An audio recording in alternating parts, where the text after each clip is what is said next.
அஸ்ஸலாமு அலைக்கும் ஃப்ரெண்ட்ஸ். இன்றைக்கி எலுமிச்சம்பழம் பறித்து ஒரு பச்சடி பண்ணிக்கலாம் வாங்க. ரொம்ப நல்லாயிருக்கும் இட்லி, தோசை, சப்பாத்திக்கு. வாங்க அது எப்படி செய்யலான்னு பார்க்கலாம். நான் ஒரு 12 எலுமிச்சம்பழம் எடுத்திருக்கேன். இந்த எலுமிச்சம்பழம் எங்கள் மரத்தில் வந்த எலுமிச்சம்பழம்.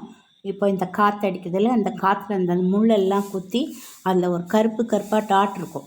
அந்த டாட் எல்லாத்தையும் நான் எடுத்துட்டேன். அது பார்க்குறதுக்கு நல்லா இல்லைன்னு எடுத்துட்டு அதை நல்லா கழுவி ஒரு பாத்திரத்தில் பாருங்க இது எல்லாத்தையும் எடுத்துட்டு ஒரு பாத்திரத்தில் போட்டு முழுகிற அளவுக்கு தண்ணி வச்சு இதை வேக வச்சுக்கலாம்.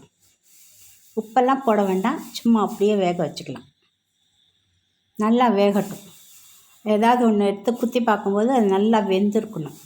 அதனால் நல்லா வேகட்டும். பாருங்கள் நல்லா வெந்துருச்சு. இந்த ஃபோர்க்கில் குத்தி பார்த்தேன், நல்லா மெதுவாக இருக்குது, ரொம்ப சாஃப்டாக வந்திருக்கு. இப்போ அடுப்பை ஆஃப் பண்ணிவிட்டு இப்போ எலுமிச்சம்பழம் எல்லாத்தையும் நம்ம எடுத்துடலாம். எடுத்துட்டு இதை ஒரு காட்டன் துணியை வச்சு ஈரம் இல்லாமல் நல்லா துடைச்சிடணும். துளி ஈரமும் இருக்கக்கூடாது. ஈரம் இல்லாமல் இதை நல்லா காட்டன் துணியில் துடைக்கும்போது நல்லா துடைக்க வரும். டிஷ்யூலெல்லாம் துடைக்க அவ்வளோ சரியாக வராது. காட்டன் துணியில் துடைச்சிங்கன்னா ரொம்ப நல்லாயிருக்கும். இந்த மாதிரி சுத்தமாக இதை துடைச்சி பாருங்கள், நல்லா சாஃப்டாக இருக்குது பாருங்கள். இதை நல்லா துடைச்சி எடுத்துக்கோங்க. எல்லாத்தையும் நல்லா துடைச்சிடுங்க. துடைச்சி அதே தட்டில் வச்சுக்கலாம். வச்சுட்டு இதை இப்போ என்ன பண்ண போகிறோன்னா நல்லா அந்த துண்டு துண்டாக இதை கட் பண்ண போகிறோம். கட் பண்ணி உள்ளே இருக்கிற விதை எல்லாத்தையும் எடுத்துட போகிறோம். எல்லாத்தையும் துடைச்சாச்சு, தட்டில் போட்டாச்சு. ஒரு துளி தண்ணி கூட எங்கேயுமே இல்லை. தட்டும் நல்லா காஞ்சிருக்கு, எலுமிச்சம்பழமும் நல்லாயிருக்கு. இப்போ இதை கட் பண்ணி கூடுமான வரைக்கும் அந்த விதை எல்லாத்தையும் நல்லா எடுத்துடலாம். இங்கே இந்த எலுமிச்சம்பழத்தை 4 நாளாக கட் பண்ணிங்கன்னா அந்த விதை சீக்கிரமாக எடுத்துடலாம், உடனே வந்துடும். அது எல்லாத்தையும் எடுத்துருங்க. ரொம்ப நல்லா இருக்குங்க இந்த டிஷ்ஷு. செஞ்சு பாருங்கள். எலுமிச்சம்பழம் பார்த்தா விட மாட்டீங்க நீங்கள். இது மாதிரி தான் செய்வீங்க. எல்லாத்தையும் நல்லா கட் பண்ணிக்கோங்க. கட் பண்ணிவிட்டு எல்லா விதையும் எல்லாத்தையும் எடுத்துடலாம்.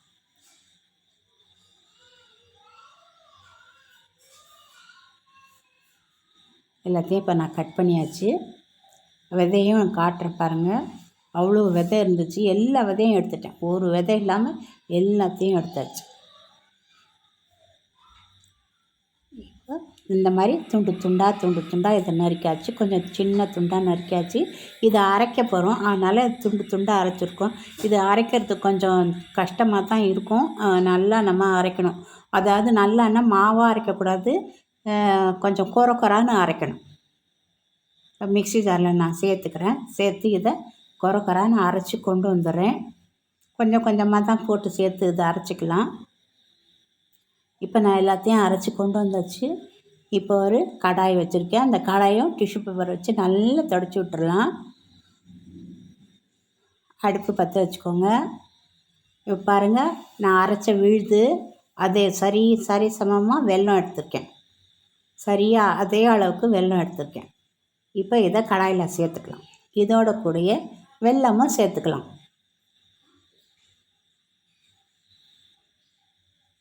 இப்போ அடுப்பை மீடியம் ஃப்ளேமில் வச்சுக்கோங்க.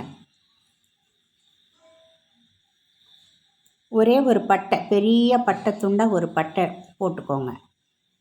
ஏன்னா இது மறுபடியும் இது எடுத்துட போகிறோம், அதனால் நீங்கள் தூளெல்லாம் பண்ணி போட வேண்டாம். ஒரு சின்ன ஒரு பிஞ்ச் அளவுக்கு உப்பு சேர்த்து இப்போ நல்லா இதை கை விடாமல் நல்லா கலக்கணும். அந்த வெல்லமெல்லாம் அந்த கட்டிகள் இல்லாமல் நல்லா கரையணும். அவ்வளோதான். இப்போ இது கொஞ்சம் கலக்கிற வேலை தான் கொஞ்சம். மற்றபடி எதுவுமே இதில் எண்ணெய் நெய் எதுவுமே கிடையாது. வெறும் எலுமிச்சம்பழம் வெல்லம் 2 மட்டும்தான். அவ்வளோ டேஸ்ட்டாக இருந்துச்சு.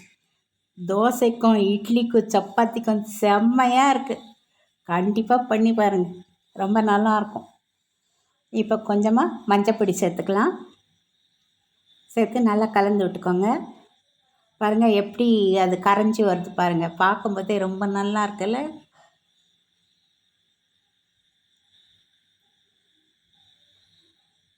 நல்லா அது கொதிக்கட்டும். இப்போ வந்து ஒரு ஸ்பூன் சீரகத்தூள் சேர்த்துக்கோங்க.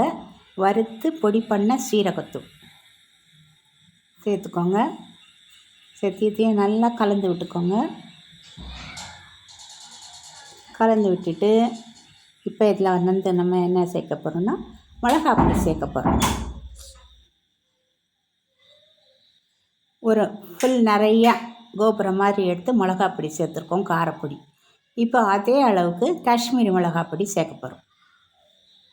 இந்த வெல்லத்துக்கும் அந்த புளிப்புக்கும் இந்த காரத்துக்கும் ரொம்ப ரொம்ப சரியாக இருக்கும். இதை இப்போ நல்லா கலந்துக்கலாம். அடுப்பு இன்னும் கொஞ்சம் மிதமாக வச்சுக்கோங்க, இன்னும் கொஞ்சம் குறைச்சி வச்சுக்கோங்க. ஏன்னா மிளகாத்தூள் போட்டிருக்கோம் இல்லையா, அந்த கலர் மாறக்கூடாது. கலர் மாறாமல் இருந்தால் ரொம்ப நல்லாயிருக்கும். இது நீங்கள் வந்து இந்த மாதிரி செஞ்சு இது முடித்த உடனேயே இந்த கடாயிலேருந்து எடுத்துருங்க. எடுத்துட்டிங்கன்னா இதே கலரில் இருக்கும். இல்லை அதுலேயே கொஞ்சம் நேரம் விட்டுட்டிங்கன்னா கொஞ்சம் கலர் மாதிரி கருப்பு கலராக வந்துடும். அதனால் இந்த கொஞ்சம் சூடாக இருக்கும் போதே இதை வெளியில் எடுத்துடலாம். இப்போ இதை நல்லா கலந்து விட்டுக்கோங்க. இப்போ பாருங்கள், அது வெல்லத்தில் கட்டிகள் எல்லாம் இருக்கான்னு பாருங்கள். இது எங்கே இருந்தாலும் அந்த கட்டிகள் எல்லாம் உடச்சி சேர்த்துக்கோங்க. சேர்த்ததுக்கப்புறம் இந்த பட்டையை எடுத்துருங்க அதுலேருந்து. இப்போ நமக்கு பட்டை தேவையில்லை. அந்த வாசனை எல்லாம் அதில் இறங்கிருச்சு. ஒரு பட்டையோட வேலை முடிஞ்சிருச்சு. அதை தூக்கி போட்டுற வேண்டியது தான். இது எடுத்துருங்க. எடுத்துட்டு நல்லா கலந்து விட்டுக்கோங்க. அவ்வளோதாங்க. இதோட இது முடிஞ்சிருச்சு. ரொம்ப ரொம்ப ரொம்ப நல்லாயிருக்கும். செஞ்சு பாருங்கள். இந்த பச்சடி இல்லை தொக்கு இல்லை கட்டா மிட்டா நீம்பு, இது நீம்பு கட்டா மிட்டா தான் இதுக்கு பேர். நீம்பு கட்டா மிட்டா, புளிப்பும் இனிப்பும் சேர்ந்த ஒரு நீம்பு, லெமன். பாருங்கள், நான் சூடாக இருக்கும் போதே எடுத்துட்டேன் பாருங்கள். கலர் அருமையாக இருக்குது பாருங்கள். அவ்வளோதாங்க. பிடிச்சிருந்தா லைக் பண்ணுங்கள், சப்ஸ்கிரைப் பண்ணுங்கள்.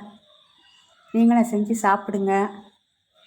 அஸ்ஸலாமு அலைக்கும் வரஹ்மத்துல்லாஹி வபரகாத்துஹு.